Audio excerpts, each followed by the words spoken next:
YouTube! Welcome to another video! Today we're watching the Napoleonic Wars, Oversimplified Part 2. Let's go! Let's go! If you haven't watched Part 1 yet, it's in the description, alright? This video was made possible by Honey. Install now for free using the link below and start saving money when you shop online. Awkward. After the Third and Fourth Coalition Wars, Napoleon had decisively defeated all three of his main rivals on the continent, and he was now undoubtedly the master of Europe. After the Battle of Friedland, his enemies sued for peace, and they all met on a raft on a river for negotiations. They had been fighting for the past 4 years, but now Napoleon and Alexander surprisingly got along like a house on fire. They laughed together, they chatted long into the night. They kissed. The two. Oh my god. Oh my god. House on fire. They laughed together. What? They chatted long into the night. They kissed. Wow. Wow. Thank you for the hydrate. The two had a lot of mutual respect, and Napoleon even told his wife that if Alexander were a woman, I would make him my mistress. Kind of a weird thing to say to your wife, Napoleon. In the end, they came to an amicable agreement. Russia would lose barely any land, and in return, they'd join France against the UK and invade Sweden. Win-win. On the other hand, Frederick William III was sidelined, and Prussia lost an enormous amount of territory to French client states. Only the UK being cooked, bro. Come on. Oh no. remained as the last major threat to Napoleon, and they continued to be a big thorn in his side, constantly funding his enemies and using their powerful navy to wreak havoc on French trade and overseas colonies. But what could Napoleon do? The British were safe across the channel. Well, he said, if I can't fight you with guns, I'll fight you with money. Earlier in 1806, Napoleon had announced the continental system, a total shutoff of the UK from continental trade. No one in Europe was to trade with Britain, and Napoleon hoped that by hitting their economy, he could force them to negotiate. The British economy did take a hit, and they responded in their typical fashion, by going to Copenhagen and blowing a bunch of stuff up. What? But in general, the British managed to Again? stay afloat by simply increasing their trade with other parts of the world. Many neutral countries found themselves stuck between a rock and a hard place as the two European superpowers demanded they cease trade with the enemy. Hey America, you better not trade with the French or else I'll come burn down the White House. What? This is gonna wreck my economy. I need to start saving money. How the heck am I gonna start saving money? Yeah, that's right, you know where this is going. Do you like No, we don't like honey, okay? shopping in store? Of course not. Then you'd have to get up and use your legs. Gross. Wait. What if I told you you could save money doing your shopping from the comfort of your own outhouse? No!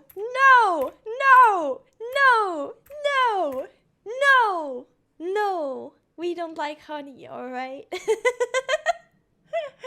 I mean, by this time, everyone's heard of the honey thing. Slash oversimplified. No! And you can get honey for free in 2 No, you on can't! your online shopping. Okay, Now, where were we? sorry. Oh yeah. Making peace with the Russians, a continental blockade, and blowing up Copenhagen. Sick of being blown up Wait, what did you guys say? Sorry, it's a reflex. What the heck? for doing almost nothing, and under significant pressure from Napoleon, the Danish officially sided with France. But Napoleon's blockade had the biggest effect on continental Europe, who were now cut off from a major trading partner, one that controlled the seas and held a rich, growing empire. And a lot of countries didn't fully comply. Portugal, a traditional British ally, refused to take part. No problem. Napoleon sent an army and invaded. But it wasn't just Portugal. Many of Napoleon's allies were also suspect. Your Majesty, it seems that Spain isn't properly enforcing your blockade. Spain? Why not? Well, it appears they've been trying to find a way out of being your ally since they lost their fleet at Trafalgar. What is with these people? It's almost like everyone's only pretending to be my ally because they know otherwise I'd beat them up. Do I even have any real friends? Are you my friend, Pierre? Say yes or I'll slap you. Napoleon had What? He had the other guy. come to mistrust his ally to the south. And in particular, Napoleon thought the Spanish royal family were an incompetent mess. All right, Carlos, you've got to get it together. How can I trust you when all you do is go hunting? Meanwhile, you let this ambitious nobody who dislikes me run the country. And you seem to be the only person in the universe who doesn't realize he's boinking your wife. And what's worse... Who the heck are you? I'm the king's son. I just overthrew my dad. Oh. So, actually, now I'm the king. You people are the biggest cluster of shameless, narcissistic idiots and all around just the worst people I've ever met. Here, have a Kid's Choice Award. French Kind of valid crash out. forces, many having conveniently already entered Spain to invade Portugal, occupied Spanish forts, and Napoleon invited the Spanish royals to France to help mediate their differences. All right, we're here with the royal family of Spain. So, Fernando, you've been Yay! accused of plotting against your father and vying for the Spanish throne. What do you have to say for yourself? Well, Napoleon, I just think great. Well, I've got the test results right here. Fernando, in the case of the Spanish throne, you are not the king. And Carlos, you are also not the king. Wait, is he just... Oh. I'm the king! Oh, of course. I don't know what I expected. I don't know why I expected something. Well, that was easy, huh? Actually, Napoleon made his brother the king, but for all intents Oh, okay, I was gonna say. and purposes, Spain was now his puppet. He expected the Spanish people to be over the moon at the removal of their unpopular royal family. Imagine his surprise when it turned out that people don't really like to be subjugated by a foreign power, least of all one who had previously attacked the Catholic Church. And so the people of Spain revolted. Brutal fighting broke out as bands of armed Spaniards ambushed French troops across the kingdom, and vicious atrocities were committed on both sides. In addition my to fighting the God. regular Spanish and Portuguese forces, the French had to contend with tens of thousands of guerrilla fighters throughout the Spanish countryside. The British even took the opportunity to land an army led by the future Duke of Wellington. And now, British... Wellington? Is that where the beef Wellington is from? I've made that, you guys. I've made the beef Wellington. It was alright. forces were It was defeating French alright. ones on land. Napoleon briefly went to Spain in person, and he did drive back the Allied armies, but before long, his attention was needed elsewhere. The whole thing became a nightmare for the emperor. He excelled at traditional warfare, but this was something more akin to Napoleon's Vietnam. The whole conflict would keep hundreds of thousands of French soldiers and resources bogged down for Oh years. my God. Napoleon was never able to break the will of the Spanish people, and this problem weakened his position in Europe. Hey, Francis, want to go to war with Napoleon again? Oh, I don't know, Britain. He's already whomped me 3 times. I'll give you a bazillion pounds. Well, okay. Seeing that... Bruh, a bazillion pounds? Dude, that's how much the food costs in freaking UK. You get a bazillion pounds and all you can get is like a meal deal for a week. Napoleon was bro. now caught up in Spain, and with some British funding, Austria decided maybe, just maybe, this time, they'd have a chance. So did they? No. Napoleon defeated them in just 4 months. It was quick, but it wasn't exactly easy. The Austrians had been watching Napoleon and learning, and they had made some reforms, while Napoleon, after years of war, was increasingly having to rely on inexperienced conscripts. So this time, the Austrians gave him a run for his money. The Fifth Coalition saw some of the bloodiest battles to date, including Napoleon's first major defeat, and when he did finally defeat the Austrians at the Battle of Wagram, it was a very costly victory. Oh, Elsa. Hello, Yasser, and hello, Ava Cute. Welcome in. Hello, guys. Still, Napoleon had yet again kicked Not Francis's again! butt, and as part of the peace terms, Austria lost a bunch more land. Not long after, again! however, Napoleon and Francis came to another agreement. It was decided that Napoleon would marry Francis's young daughter. But wait, doesn't Napoleon already have a wife? Well, yes, he did. Josephine and Napoleon had become quite Oh, fond of one no. another, but now that Napoleon was playing the monarch game, he needed a male heir, and his aging wife wasn't giving him one. So it was out with the old and in with the new. I mean, I feel okay. Honestly, I don't know if this is an unpopular opinion, but they should have broken up way earlier because she cheated on him. I guess back then things were different, right? But she cheated on him. So come on. At least he didn't behead anyone. For Austria, they felt that if Napoleon was going to keep on winning, they may as well be on his side. So through the marriage, Napoleon got an alliance with Austria and a beautiful baby potato. Between the failing blockade against Britain, the ongoing war in Spain, and now his recent struggles in Austria, cracks in Napoleon's invincibility were beginning to show. But You guys are so funny. This fucking emote. Wait, I don't think it shows up in freaking it doesn't show up in the chat yet. Maybe I can refresh it and then it does. I don't know if it sometimes it takes a while. Sometimes I have to like it's only I don't know if it's gonna work now or if I have to wait until next stream before we get that. But yeah. You can try if you wanna. Oh, it works. Perfect. Still, look at this map. So blue, so beautiful. Even Sweden, after being pulverized by Russia, overthrew their king, and after an interesting chain of events, ended up putting one of Napoleon's own marshals in charge. Marshal Bernadotte took the name Karl Johan and became Crown Prince of Sweden, after agreeing to join Napoleon's continental system. For now, Sweden was Team France. Napoleon was on top of the world. He had won an endless string of victories. All he had to do now was sit back and not make any major miscalculations that could completely turn the tide of war. So let's see what comes next. Oh my god! France is Russia! But Russia? alliance with Russia was a terrifying prospect. Together, the two could have been unstoppable, but unfortunately, the alliance didn't last. Yeah. The Russians felt they weren't getting a fair deal. Napoleon's Duchy of Warsaw right on their doorstep was a bit of an insult, and then their economy began to tank because of Napoleon's British blockade. And eventually, they began to open up trade. Your Majesty, it seems Alexander is no longer abiding by the continental system and has begun trading with the British. Alexander? But Oh he no! kissed me. He kissed you? Oh no! You wouldn't get it, Pierre. No one would ever kiss you. The security of They had their Yowie, their world leader Yowie going on. Yeah, doomed Yowie actually. This is so sad. This is so sad. Napoleon's empire depended on removing the British threat, and he wasn't happy with Russia's backdoor shenanigans. And so in 1812, Napoleon decided to go to war. He gathered together the most massive army Europe had ever seen, made up of troops from every corner of his empire, and he prepared to invade. Okay, it looks like Napoleon's coming for us. Generals, I need ideas. We could stand and fight. No, that's stupid. You're stupid. We could run away. You're a star. You'll remember Napoleon's tactics relied on astonishing speed to outmaneuver his enemy and force a quick, decisive battle. Well, I've got two words for you. Scorched earth.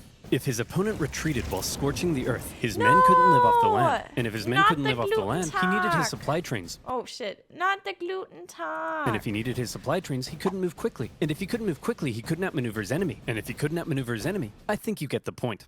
Napoleon launched his invasion and hoped for a quick battle, but all he could do was try to catch the retreating Russians while moving deeper and deeper into hostile territory. As he went, the horribly hot summer devastated his army. His men died of heat, exhaustion, and disease. What? I didn't know it gets that hot in like Russia. I mean, obviously, like Russia is a big place, don't get me wrong, but like there? It was, I guess it must have been crazy summer, huh? Must have been an insane summer. Russians while moving deeper and deeper into hostile territory. As he went, the horribly hot summer devastated his army. His men died of heat, exhaustion, and disease. Supplies began to run out, and his men began to starve. Many deserted, and still the Russians continued to retreat. Numerous times Napoleon considered turning back, but that little voice in his head kept on telling him, keep going, just a little further. And don't worry, you're definitely average height for the He is, I think. time. He nearly caught the Russians at Smolensk, but it was his birthday, so he had a party instead. When he finally reached Moscow, he predicted the Russians wouldn't be willing to give up such a historic and holy city without a fight. And he was right. The Russians finally turned to face him for the single deadliest day of the Napoleonic Wars, the Battle of Borodino. The Russians fought valiantly, and as he got older, Napoleon's battle tactics seemed to become a little less refined and a little more run straight at the enemy, try not to die. He launched a full frontal assault at the Russian defenses, and as a result, the death toll was colossal. The Russians eventually decided to retreat, leaving Moscow to fall into Napoleon's hands. Quick, the French are taking the city. Release all these prisoners immediately and tell them to burn it to the ground. Well, well, Jimmy the arsonist, you are not going to believe your luck. Moscow went up in flames, and as Napoleon entered, it became very clear his army wouldn't be able to stay there very long. Really? real, by the way? No way. long. But he had just defeated the Russian army and taken their most beloved city. In his mind, he had won. So he sent Tsar Alexander in St. Petersburg a letter. Your Imperial Majesty, Napoleon requests your surrender. How shall I respond? You shan't, Dmitri. Ever? Ever. But, Your Majesty... He ghosted him. Dude, the Yowie is so doomed. He ghosted him. Oh my god. It will be winter soon. The French forces are stuck 500 miles into Russian territory with dwindling supplies. If we don't say anything, well, then they'll all die. Oh! After waiting for a response for about a month, the first snow of winter began to fall, and Napoleon sensed the catastrophe that was about to unfold. He decided their only choice now was to get out. And that's when it happened. It got cold. Stupid cold. Oh, His no. glorious invasion had just become a race for survival. As the Russians realized the French were fleeing for their lives, they began to close in on their supply line. Men froze to death, their horses as well. There was starvation and disease. The injured and dying could only be left by the side of the road, as it was too slow to try to carry them. And all along the way, the dreaded Russian Cossacks stalked the bleeding French army, and every now and then swept in for a quick attack. Napoleon, fearing capture, kept Yeah, that's what you guys said, right? Winter is super cold and then summer is super hot. Oof. a vial of poison around his neck. At one point, the Russian armies nearly trapped him against the Berezina River, but a little Napoleon cleverness gave him the old Geoffrey juke, tricking them into thinking he was going south and then escaping across rapidly built pontoon bridges to the north. When the Russians realized where he was and began to close in, the French burned the bridges before everyone could cross. Hundreds drowned, and thousands were captured. At this point, Napoleon got wind of plots against him forming in Paris, so he abandoned his men and went back to France. The remaining French stragglers made it across the border. It's been estimated over 600,000 men went into Russia. Less than 100,000 returned. Napoleon was now in a very precarious situation. His army had just been obliterated, and the other European leaders smelled blood. Here was an opportunity to take advantage of a weakened Napoleon, regain territory and influence, and liberate Europe from his dirty French paws. Because, like, how big was his army at that point? Was that his whole army? I mean, it was probably not everyone, right? But surely it's a big chunk. And so, they began to turn. Prussia soon broke their alliance and switched sides, while Austria declared neutrality. Even Sweden, led by one of Napoleon's old marshals, joined the Allies, partly due to Napoleon's earlier invasion of Swedish Pomerania. The War of the Sixth Coalition. Majority, yeah. Biggest army he ever massed. Crazy. That's so many people. Had begun. The coalition forces had been reforming their armies, and they were now much better. And the UK had also significantly amped up its financial aid. Money! I want some money! Thanks for asking. I would like some money. I'm joking. I'm joking. Continental allies. Their armies quickly advanced through Poland and into Germany. Everyone does, yeah. Everyone does. In Paris, Napoleon was understandably freaking out. He needed to put together a new army fast, and he called up over 100,000 new conscripts, mostly teenagers. He also put his factories into overdrive, and he was like, you, make more rifles. You, build new cannons. You, make more horses. I don't make horses. Then who makes horses? Horses make horses. Explain how. Well, when a daddy horse and a mommy horse love each other very much. Yeah. Bro. Well, do I have a deal for you? Insert honey at here. No, we don't talk about honey anymore. Yes, go on. Well, then the daddy horse... I'm sorry, Napoleon. You're 43. I thought you'd know this stuff. Don't touch me! I'm gonna be sick. As it turned out, Napoleon's lack of horses would take the biggest toll on his army, since his tactics relied on speed, maneuverability, and destruction. When he took the fight to the Allies in 1813, he did defeat them and sent them running. But lacking cavalry, he was unable to effectively pursue and destroy.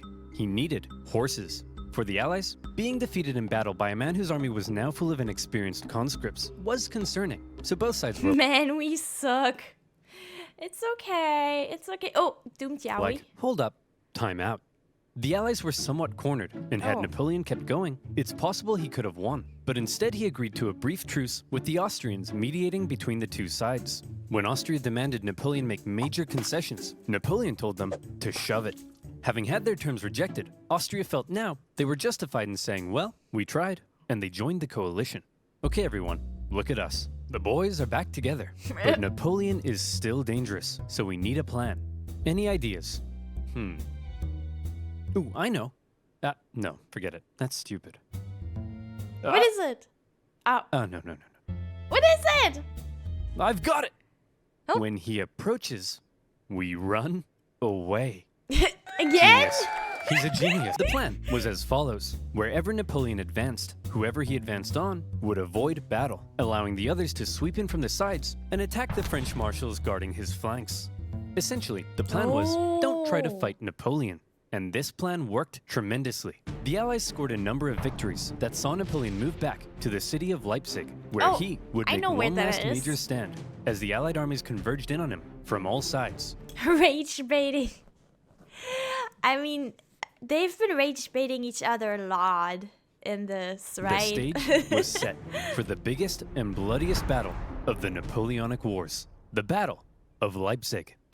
Almost 500,000 troops from over a dozen nations stretched across the battlefield. The French found themselves fighting on all sides for 4 days against the Austrians, Prussians, Swedes, and Russians. It's no wonder this battle is also sometimes referred to as the Battle of the Nations. The French fought ferociously, but ultimately were no match for the coordinated efforts of the coalition. I haven't seen the monument. I don't think I've been there. But I've been to the other city in that area, Dresden. But I don't think I've been to Leipzig before. At one point, in the midst of battle, Saxon troops allied with the French had a team huddle and were like, hey guys, I'm pretty sure the French are losing. Let's switch sides. And so they did. When it became clear that Napoleon couldn't win, he ordered a retreat across the only bridge over the river. The Allies swarmed into the city, and desperate fighting raged in the streets. Okay, Corporal, after everyone has crossed the river, I need you to blow up the bridge. Okay? Not before everyone's crossed. Völkerschlacht in German, okay.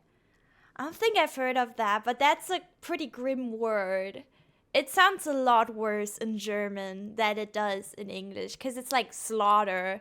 Instead of battle, they say slaughter. So yeah. After. You got that? Yes, Colonel, I'm not 5. I can comprehend time. Good. Wait, did he say before or after? Well, fortune favors the bold.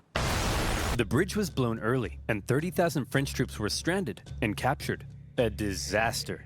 And with that, the dominoes were beginning to come crashing down. I mean, yeah, no need to sugarcoat it. Wait, that sounded bad because obviously it is very grim. It is very grim. It just sounds very, it just sounds very, yeah. On Napoleon. In the south, an army under the British Duke of Wellington had been pushing the French out of Spain for the past few years, and were now crossing into France. Austrian armies had pushed into Italy, while Napoleon's old flamboyant cavalry commander, Murat, who Napoleon had made king of Naples, decided to switch sides. German states, many resentful after years under Napoleon's thumb, turned against him, and the Confederation of the Rhine collapsed. Wait, Schlacht is literally translation for battle? But it sounds so much like, I guess maybe it's because of the Völkerschlacht. I think if you combine those words, it sounds a lot, I don't know, maybe it's just, to me it sounds like slaughter, because it also means slaughter, right? Schlachten means like slaughtering. Yeah, that's why it sounds like that to me. But I mean, I guess. And then Völkerschlacht sounds like you're slaughtering peoples. But yeah, no, I get you. It's a little translation. That's fine. Hey, that's fine. But it's. I just think, yeah. If you think of it like that, yeah. Bernadotte invaded Denmark, and they were forced to join the coalition, while the Netherlands were liberated. You'd think Napoleon might have seen the writing on the wall, but he was Napoleon, and so instead, he prepared to keep fighting.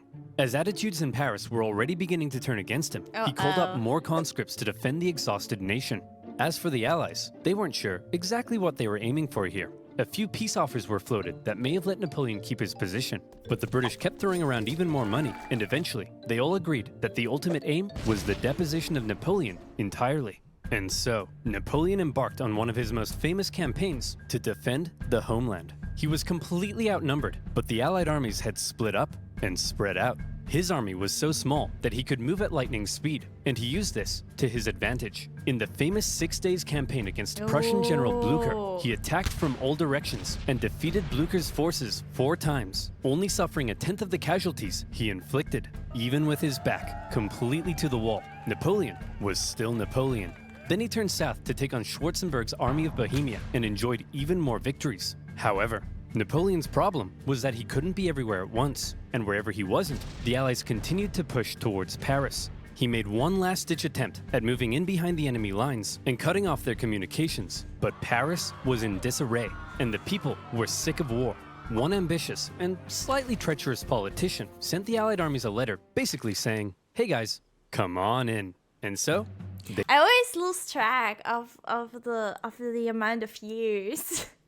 You guys, I don't know how many years has it been? I don't know. The city's defenders surrendered, and as the Allied leaders entered Paris, the people cheered them as bringers of peace.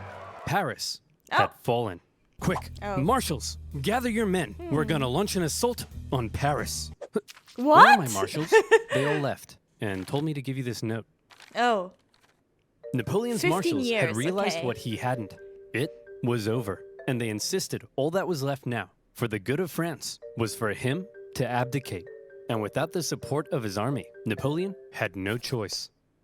He hoped his son could take his place, but it was decided instead to restore the old Bourbon monarchy. Old King Louis XVI's brother would become the King of France. It was almost like the French Revolution had never even happened. But what will we do with Napoleon? We can't have a hyperactive 44-year-old menace running around Oh, he's 44 now. Oh my god, I see. reigniting revolutionary ideals and plotting his return. Well, why don't we send him, I don't know, there. The location chosen for Napoleon's exile was the small island of Elba, just off I thought they were gonna send him back to Corsica. the coast of Italy.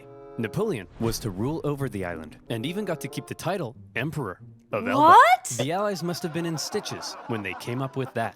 When he learned what his fate was to be, he drank the poison he had been keeping around his neck. But it had gone out of date, so instead of a quick and painless death, he got a painful stummy-wummy instead. Before he left, Bro, are you serious? Wait, are you telling me the poison didn't work anymore?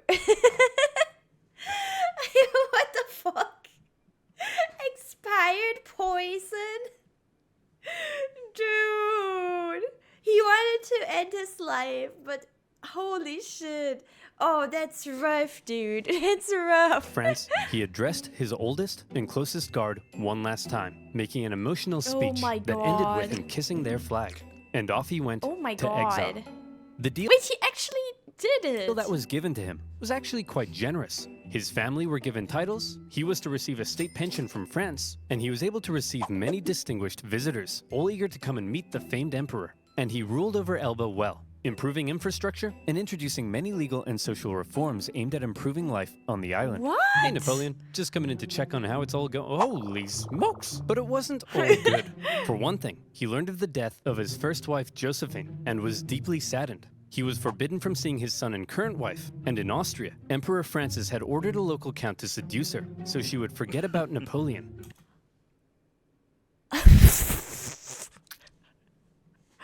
No way. Bro. Well, I don't understand his love life. What is going on there?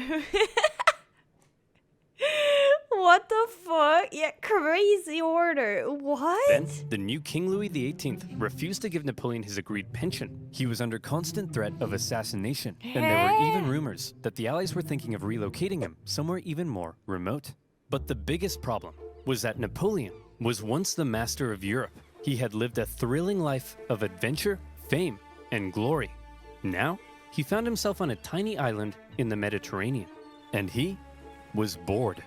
Wouldn't it be nice if he could somehow return to France and reclaim his throne? Hey Napoleon, want to go back to France and reclaim your throne? I would, Pierre. I don't think that's gonna happen. Order from HR, you must seduce more. What? What? What? But how? Well, I was thinking we could just take this boat.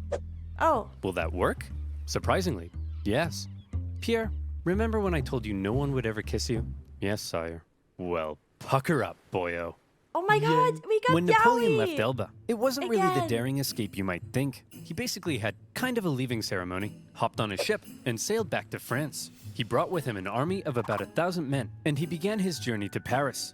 However, in Paris, there was now a new king, and at first, the people largely accepted him because Wait. Oh my god, he has a Porsche, guys. He has a Porsche. the last few years of war under Oh my Napoleon had brought God. immense Oh my death God. and economic suffering. That's right, the king is back, baby.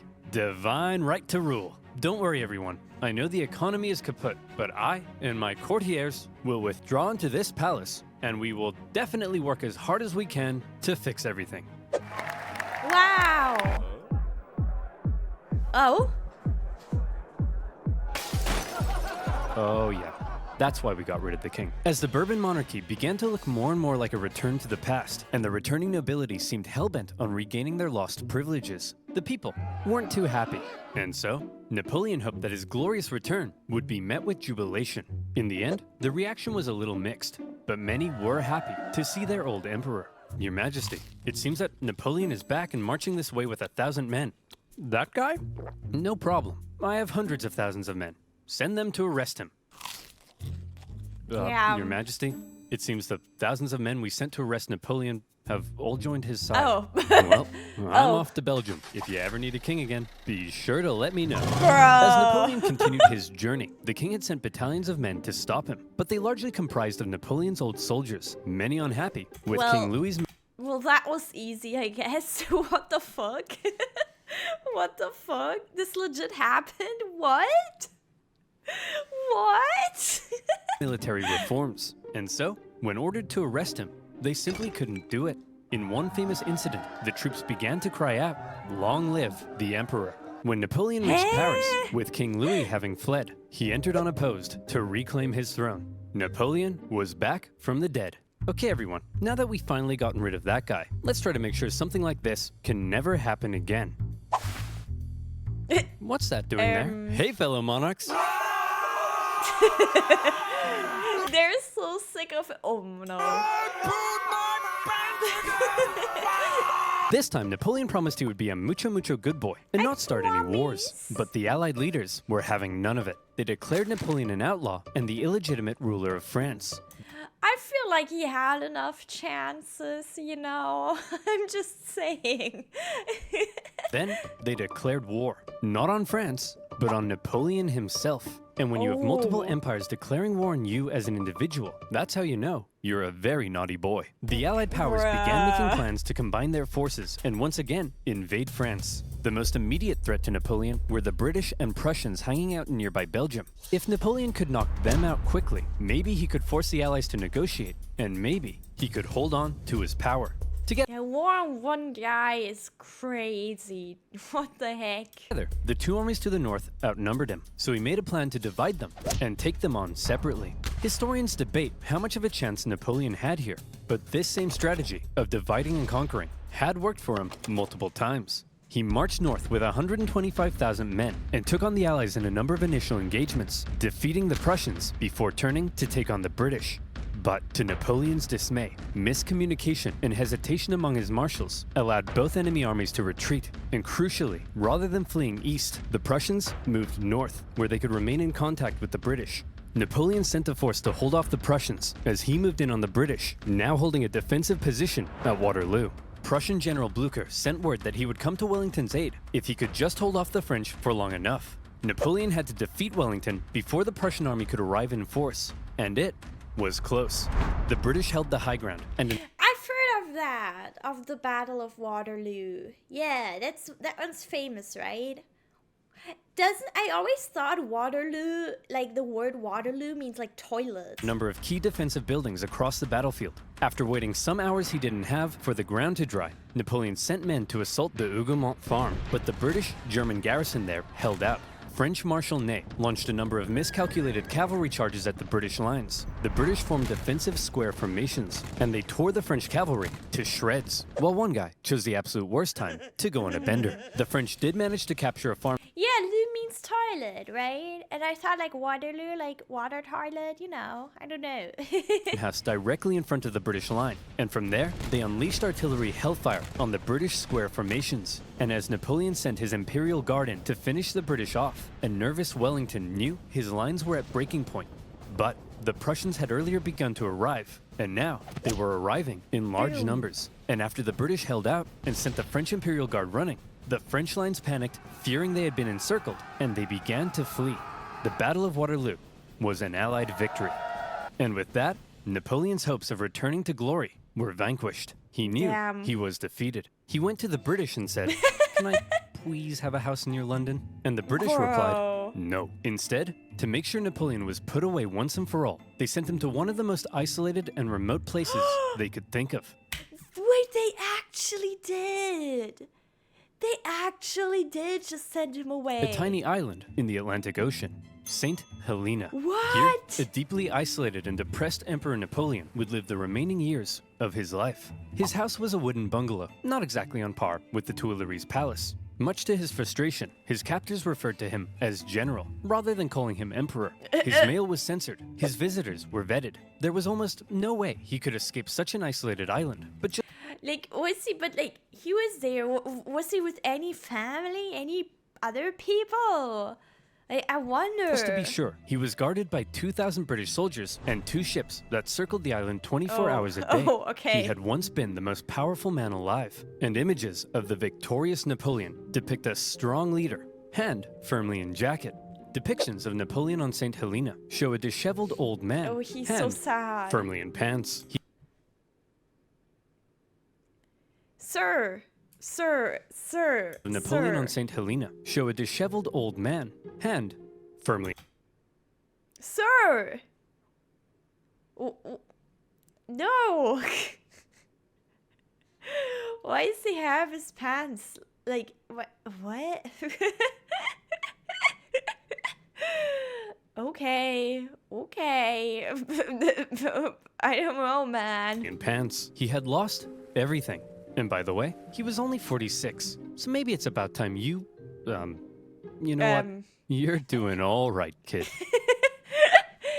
Any people in chat wanna be exiled off to a remote island? Napoleon fought one last battle while on the island.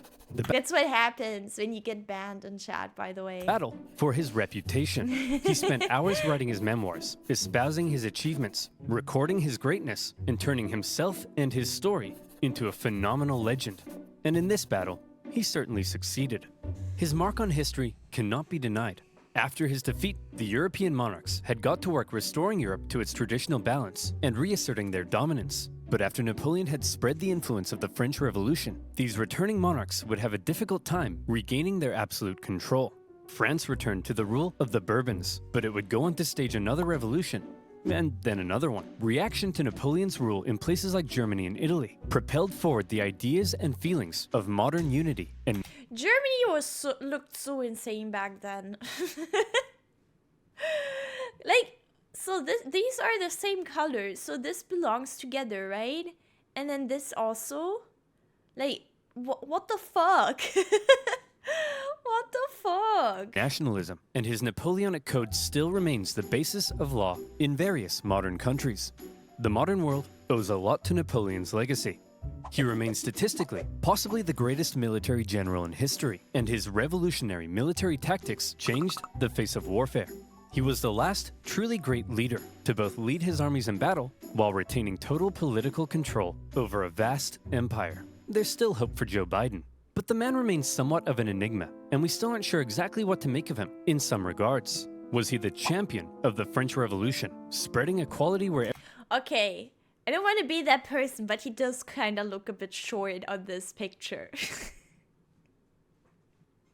Maybe he just has a big head, though. Okay, or maybe it's just his head that is big. Wherever he went, or did he betray it by making himself an absolute monarch and restricting certain liberties? Was he an ambitious and aggressive conqueror, hell-bent on bringing Europe to its knees? Or was he simply defending himself against an aggressive Europe, hell-bent on reducing his power? Some things will continue to be debated. Napoleon died at the age of 51, officially of stomach cancer, but some believe he may have been poisoned. The British buried him in a tin coffin, inside a mahogany coffin, inside a lead coffin, inside another mahogany coffin.